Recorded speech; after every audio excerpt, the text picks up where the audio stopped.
Hello and welcome to Health Freak. I'm Emily Boston. I'm so glad you're here. I'm a dietitian by background. If we do know each other, uh, nice to see you again. It has been a hot minute. I started a podcast, I want to say last year, and I haven't posted an episode in nearly a year. And in this first episode, we have an agenda. We have a really exciting topic. But just real quick, where have I been? What have I been doing? I don't know. I don't know. I don't have a great answer for that, but I'm here now and I'm so excited. And I honestly, though, where I've been is I have been going deep once again into myself, my spirituality, into consciousness, into awakening. You know, every single time you have an awakening and then you think, okay, this is it. Like I see it now.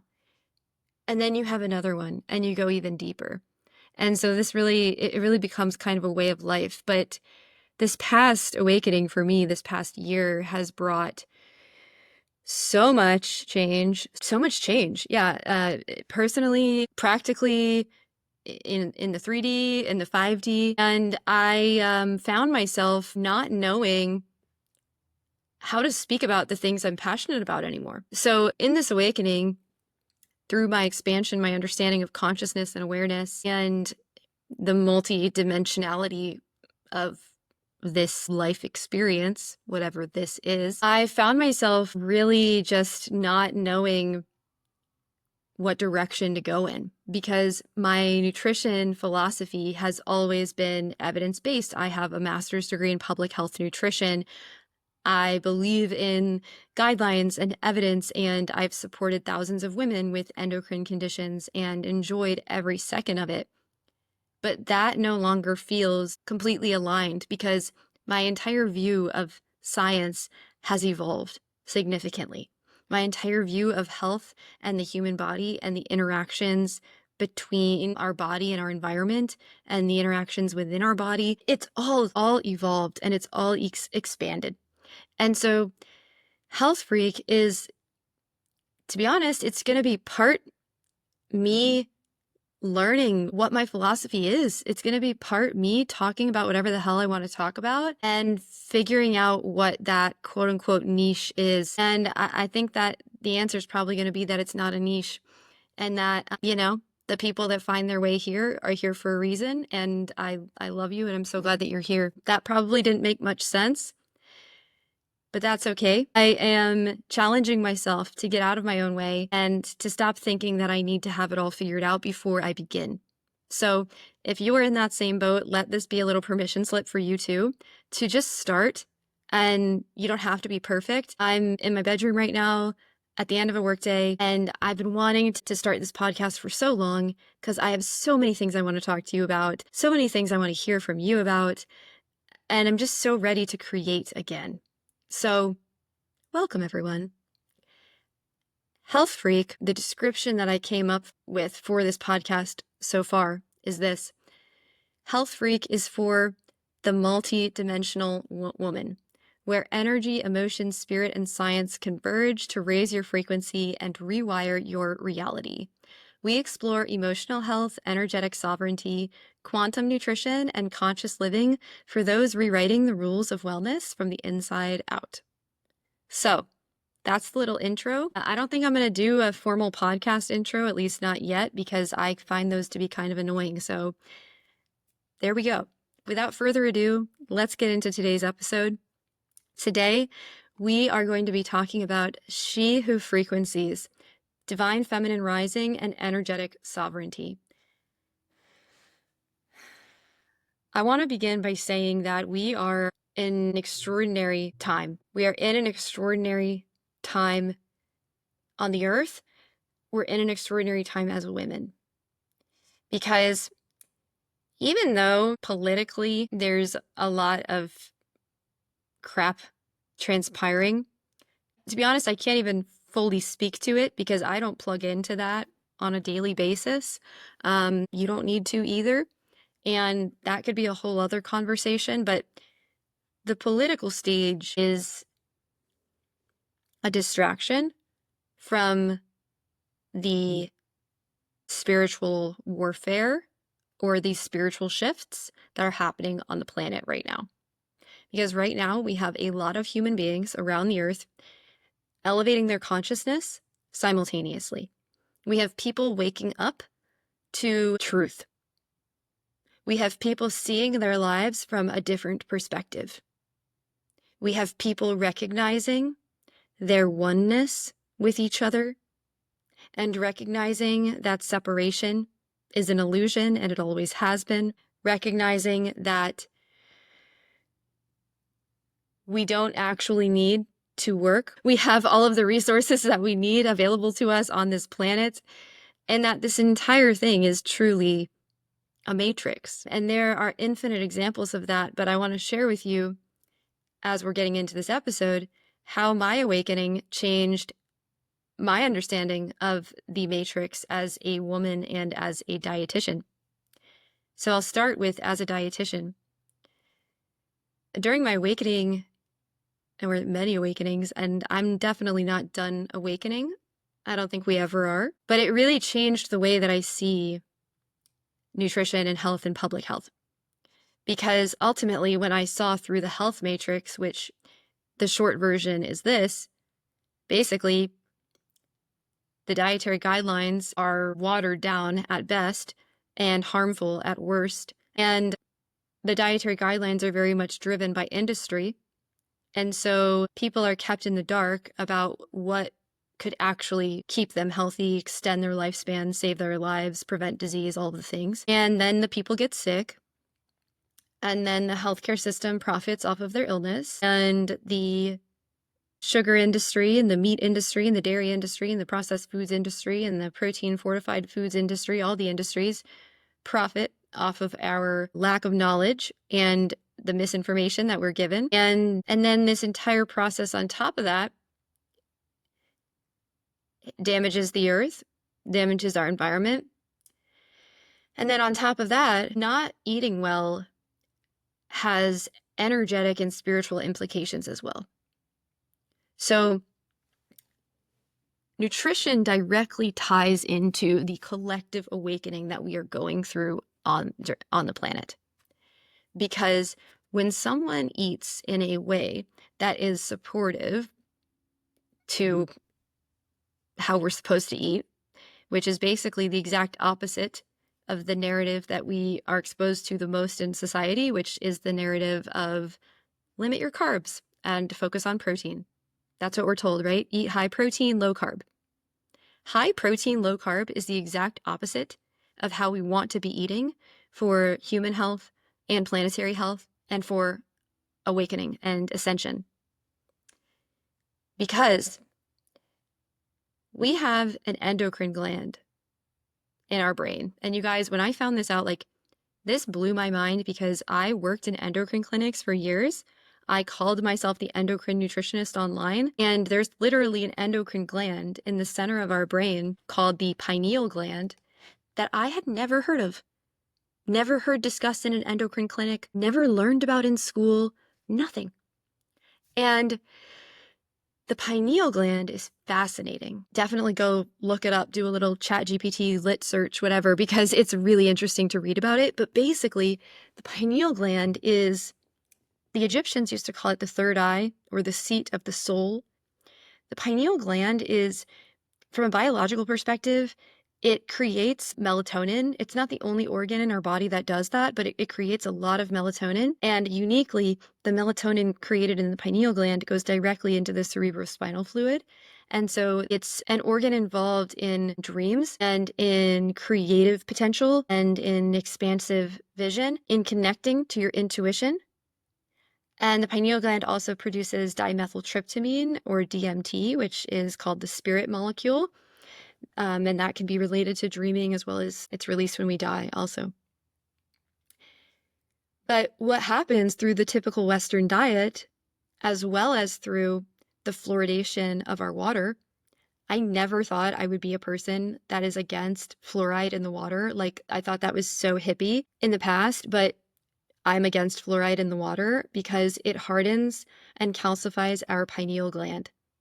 And I think that this is intentionally done, Because it doesn't make sense that the US government cares so deeply about people's dental cavities when they don't give a crap about our health overall.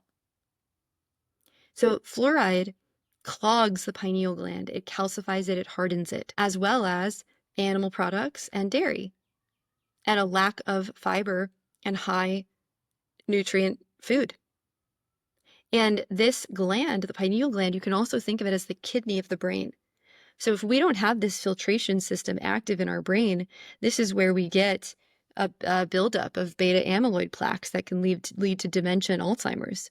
There are some fascinating studies that show that through melatonin supplementation and through dialysizing the pineal gland in mice or rats, I can't remember, a complete cure of Alzheimer's. And the thing that really points to this being part of the matrix is melatonin has a very low risk for toxicity and is very inexpensive. And dialysizing the pineal gland is also very inexpensive. And we can tell if someone has a calcified pineal gland from their saliva. So there is no economic barrier to why we haven't tried this in human beings yet. And the farther and farther I get down the health rabbit hole, the more I realize that pretty much every chronic disease already has a cure or at least a very effective treatment that we are being kept in the dark about so that it benefits the pharmaceutical industry. And it keeps us stupid. The pineal gland, in addition to being this incredible keeper of brain health, is also a connection to intuition, a connection to creative thinking and to personality. And intuition is an interesting concept. We've acknowledged our logical brains for a while, right? For a long time. We know that form of intelligence. But intuition is a form of intelligence that has not been celebrated and has been dismissed as quote unquote real because it's not logical. It doesn't fit into the materialist science paradigm, which says anything that cannot be experienced with the senses is not real. But intuition is actually our oldest form of intelligence, and it is absolutely a valid form of intelligence. And my interpretation of intuition, the way that I think about it, is I think about it as my highest self, right? Like this is a multidimensional universe. Time is not linear. It's happening simultaneously. Very weird concept. But if you've ever seen the movie Interstellar, that's exactly how it works. So time's happening simultaneously. And there are all different timelines available to us. Like if you have a goal in your mind or a vision in your mind, most likely it's because that already exists somewhere out there. And so when I get an intuitive hit, I interpret that as my highest self guiding me on my path, the part of me that already knows where I'm supposed to be going. And we are supposed to be led by this part of us because this part of us knows our purpose and our passion, like it knows our potential. So all of that to say, food directly ties into consciousness and directly ties into this collective awakening that we're going through and people waking up to this system and to truth, right? And there are a lot of truths being exposed right now too. This is a big year astrologically. We could do a whole episode about that too. Through eating well and decalcifying this pineal gland with fiber, a high fiber, high nutrient density diet, I think I'm going to do an episode all about quantum nutrition and how the way I view nutrition specifically has evolved. But yes, it's all connected. And this episode specifically, though, what we're talking about here is we're talking about the body, but we're talking about the female body. And we're talking about feminine energy and the rise of the divine feminine. Earth was never meant to be a patriarchy. In the beginning, it was actually matriarchy. And matriarchy doesn't look like women ruling over everyone. Matriarchy looks like equality. It looks like children at the center. It looks like a respect for women and for our unique gifts. Like our gift as women is like, not that we can't be physically strong, but we are not the physically stronger gender, right? Our strength as women is our connection to the 5D. Like, our strength as women is our connection to our intuition. Like, it's our ability to use our body as a receiver and to interpret what we're receiving. Like, that's a gift we have, and we're gaslit away from that gift, but it is very much a gift. It is very much a superpower. And right now we have this collective awakening of the divine feminine. We have proof of this in the 3D even, because we see evolving dynamics between women and women. We also see evolving dynamics between women and men. We see women standing up for themselves, claiming their power, refusing to be a part of systems that don't serve them. And so it's interesting because, if you just look to the political front, it appears like, this is a great step back for women, right? Like, we have, Roe v. Wade being overturned.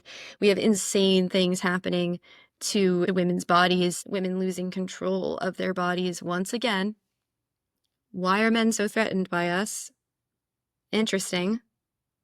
Probably because of this connection we have to the other world, to the other dimensions. And because our womb is a portal, we create life. That's magical. And that's actually how the earth began as matriarchy. Originally they didn't know that men were a part of that equation. And so women were celebrated for bringing life into the world and for having that unique gift.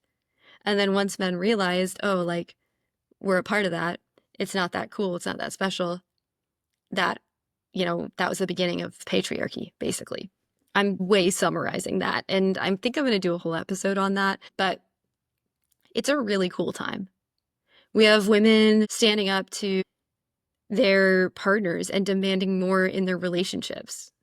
We have women getting divorced, right? We have women choosing alternative paths outside of marriage and motherhood.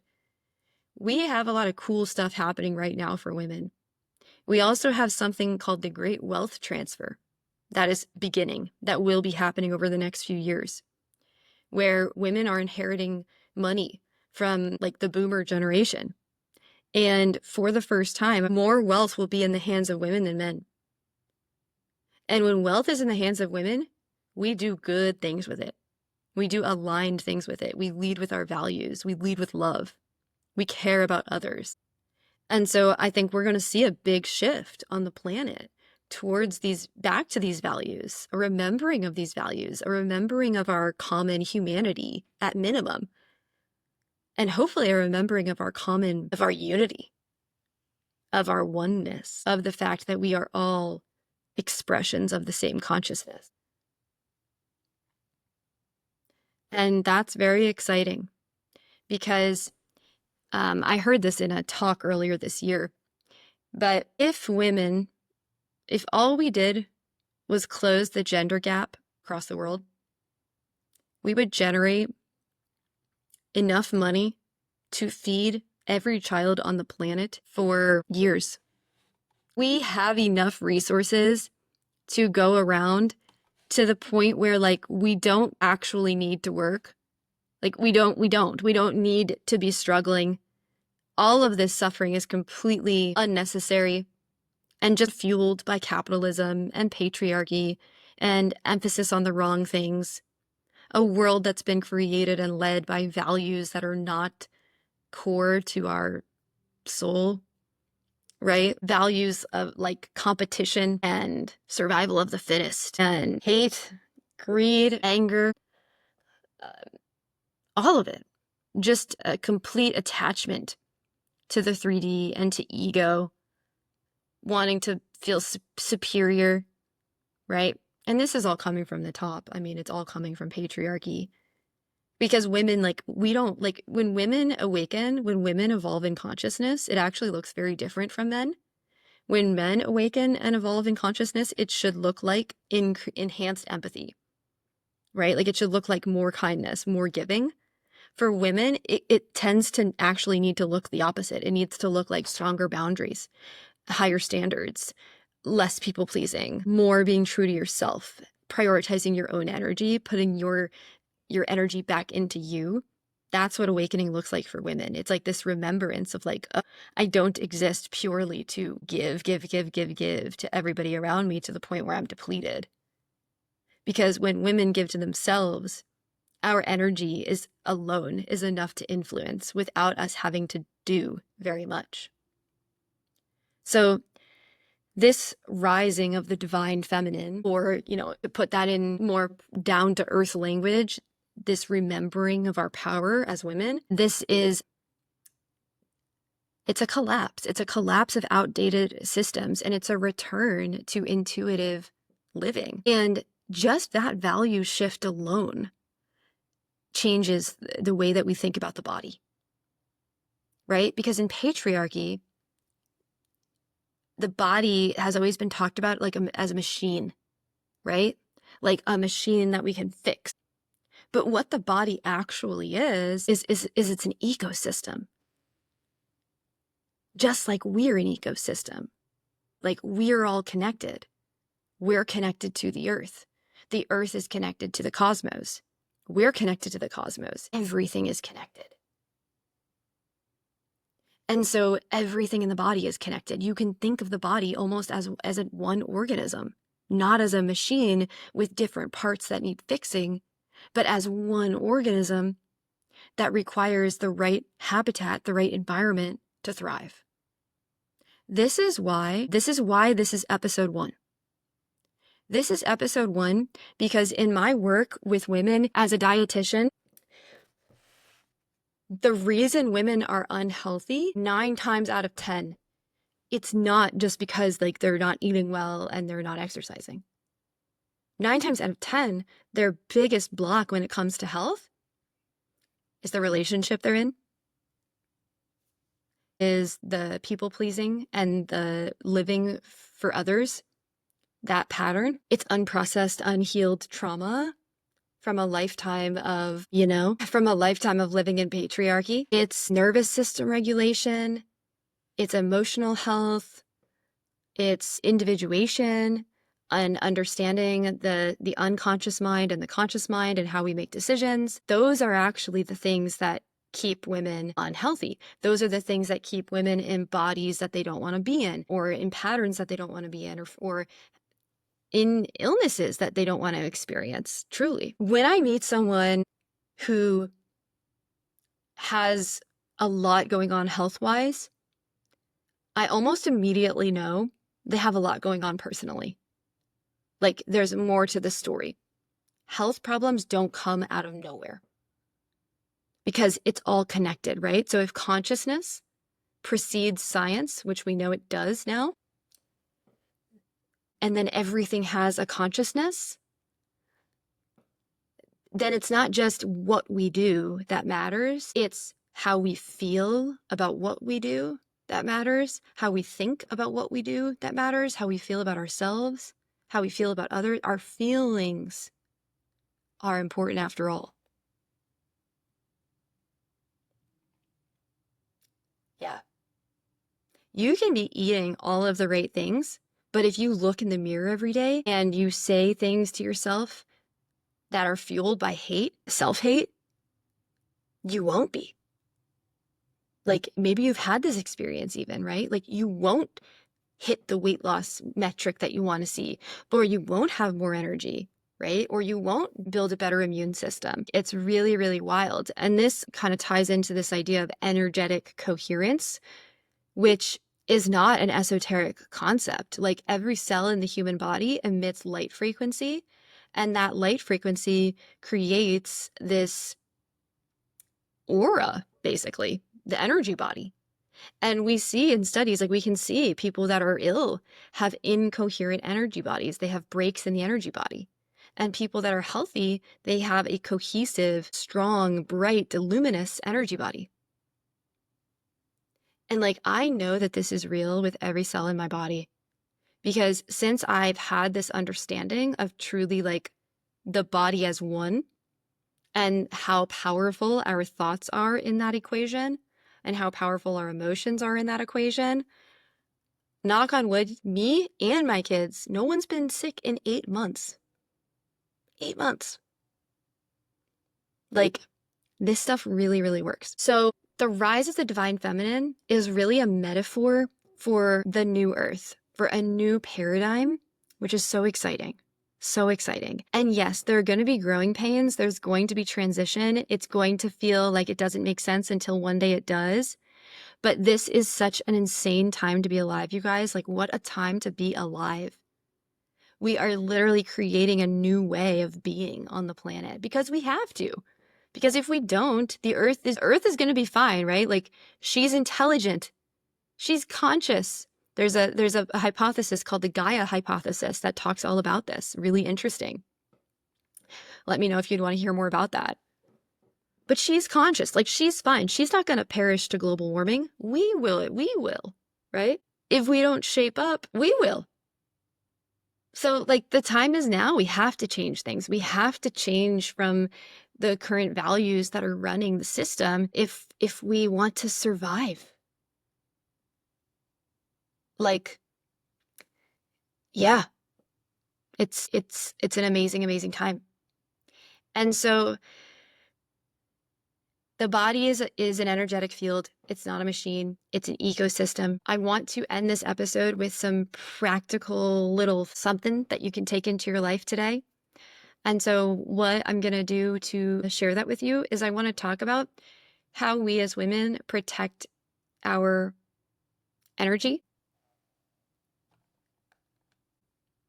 So how do you start to take back your energy as a woman? Because this, again, is going to contribute to that energetic coherence that is going to give you the best health possible. Truly, like, everything stems from this. Before the food, energetic coherence, basically living in alignment with your values and your thoughts and your behaviors. That's alignment. So how women leak energy: overgiving, poor boundaries. This is a huge one. Unconscious intimacy. I was just talking to a client of mine who I love all about this. We talked about this for like 90 minutes because it's just such a fascinating topic, which is like, our womb is a portal. Like, it's a manifestation portal. It's an energetic portal. So if you are unconsciously intimate with men, you are giving them that energy. And more than that, their energy is being imprinted on you. Like, the body doesn't forget. Literally, like, who you are intimate with can have effects on your DNA and your energetic coherence. So it's something kind of interesting to think about. Trauma loops. Are there patterns in your life that are replaying over and over and over again? That's a great indicator that there's a shadow that needs to be seen, or a block that needs to be uncovered or lessened. There's something there if there's a pattern repeating. And those can be huge, huge energy sucks because, trauma is the nervous system. Emotion is the nervous system. And so if you're constantly repeating loops that cause you pain, you're injuring your emotional, energetic body over and over and over again. Digital addiction. That's a huge, this is one that I'm working on right now, you guys. Like, I pick up my phone way too many times a day. There's actually a setting on your phone that will tell you how many times you pick up your phone. Proceed with caution. It was so embarrassing. It was so embarrassing. Like, I will pick up my phone sometimes like 80 times a day. So that is something I'm working on because that takes our energy, right? Like, anything that we are directing our energy towards can take our energy. And there's different kinds of energy too. So you can even ask yourself this question. You can say, is this entropic or regenerative? So entropic energy is draining and chaotic and depleting. This is where you overgive, you ignore your intuition, you don't check in with your body. You are taking care of everybody else, but you're not taking care of yourself. And then regenerative energy is nourishing, coherent, life-giving. This is like the energy we get from rituals, from rest, from aligned relationships, from devotion. So the practical from this episode, where you can begin with optimizing your energetic body, is by looking at what energetic leaks are present right now in my life and what energetic amplifiers are present right now in my life. What is taking my energy and I can put in the entropic category, and what is giving me energy and I can put in the regenerative category. Because the new earth, the matriarchy, or whatever you want to call it, the awakened earth, the 5D, the new earth is a regenerative society. So far, society has been, in the patriarchy, it's been entropic. It's been taking energy from the feminine and from Mother Earth. And now we're transitioning to a regenerative society, actually giving energy back to the earth and giving energy back to women. Because the irony is that patriarchy isn't just bad for women, it's also bad for men. Because it's not supposed to be one over the other. Both masculine and feminine energy, like that, it's balance. We are supposed to be in harmony. We're supposed to be in balance. Like we need both. Yeah. So we're moving into this regenerative society, this eco-conscious society. Thank God. And so you can start by checking in with that. And then really quickly, some practices to help protect your energy. Just a few little words here, basically. Discernment over judgment. So another one of our gifts as women is our gift to discern, our gift to use our intuition to know what ideas to act on and what ideas not to act on. The ability to use our intuition to know what is good for us energetically and what is not good for us energetically. Auric hygiene, or energy body hygiene, which is basically what are some things that you can do? What are some rituals that you can build into your life that raise your frequency efficiently, effectively, and potently? Some of the fastest ways to raise your frequency and to restore your energetic body: time in nature. Huge. Time in nature. Go be with the trees, go be with the water. I could do a whole episode about different spaces in nature and which spaces are good for what kinds of manifestations. But being in nature, walking barefoot on the earth, that is it's the most potent way to raise your time in stillness, meditation. But this could also just be journaling. It could just be sitting with yourself. That is a great way of hearing your intuition and receiving the messages you need to receive from your highest self, so that you know what direction to move in. What else? Nutrition. Nutrition is amazing for the energetic body. Like I said, there's going to be lots of nutrition episodes or conversations, but for now, what I'll say is this: start paying attention to how different things make you feel. Start eating more whole foods, more foods that are high in biophotonic energy. What does that mean? Eat things that are alive, which basically limit processed food. Eat things that are alive, limit animal protein as much as possible. That's where you can begin. High fiber, limited animal protein, foods with vibrancy and aliveness. And the sacred pause. So giving yourself time to sit with ideas, to respond and not react.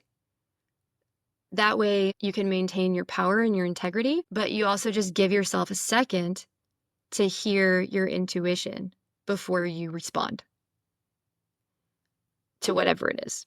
Conversation, stimuli, decision-making, all of the things. This is something actually I think about in parenting. If you don't know, I'm a mom to 2 girls, and they are how old are they? 4 and 6. And any parent knows you can get overstimulated, or you can get to a place where you're just oh my gosh, I don't want to hear someone say mom another time. And so I use the sacred pause. If I'm feeling that way, I will take my hands, put them under my chin. I'll do what's called a butterfly breath. If you're watching this on YouTube, you can see me do it. So I'll just breathe in and then breathe out. Why do I do the arm motions? Because it signals to my kids what I'm doing. I'm taking a pause. I'm taking a butterfly breath. I'm modeling emotional regulation. Not saying I'm perfect at this, but this has been such a game changer, and it's prevented me from reacting versus responding and just having that second to think. And then conscious intimacy, conscious relationships, and energetic awareness. So that's episode 1. Thank you so much for listening. I feel like we covered a lot today, but hopefully this just gives you a little bit of a sense of what this podcast is going to be about and how we're just connecting all of these different ideas. And we're connecting nutrition and health and science with philosophy and spirituality and feminism and psychology and universal law and self-concept work. Like, this is really the podcast for anyone that knows health is the common denominator for them. Like, for me, my relationship with my practice of health is the most grounding force in my life. I could even do an episode about that and how health has been the times in my life when health has been an anchor when everything else felt like chaotic. So that's really what this is about. It's about tuning in to your practice of health every single week and keeping it top of mind and just remembering that connection to your body, not as a machine, but as a conscious organism, right? Like the connection to your body and acknowledging the depth of what your body is. Because it's not just a physical body, it's also a tuning fork for your frequency. Hey, girl. So we will leave it at that. Bye, everyone.